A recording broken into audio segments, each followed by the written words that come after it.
Hey everyone, welcome back to Social Tool 101. In today's quick tutorial, I'm going to show you how to use the text-to-speech feature in CapCut. Whether you're creating Reels, YouTube Shorts, or TikToks, this tool can instantly bring your text to life with voice.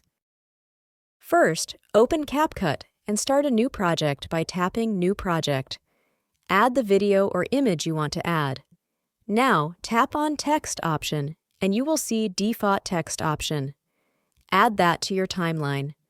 Edit the text here to anything you like. I'll type Welcome to Social Tool. Then choose Text-to-Speech from the menu. You'll now see a list of voice options, from male and female voices to fun and robotic tones. And the vocalist audio option sings your text. How epic is that? Tap on each to preview. When you find the one you like, tap it, and it will automatically generate the voice clip.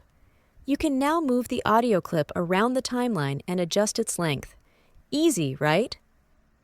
And that's it. That's how simple it is to use text-to-speech in CapCut. It's fast, free, and a great way to enhance your videos without needing to record your own voice. If you found this helpful, give it a thumbs up, subscribe for more quick editing tips, and let me know in the comments what CapCut feature you want to learn next. Thanks for watching. See you in the next video.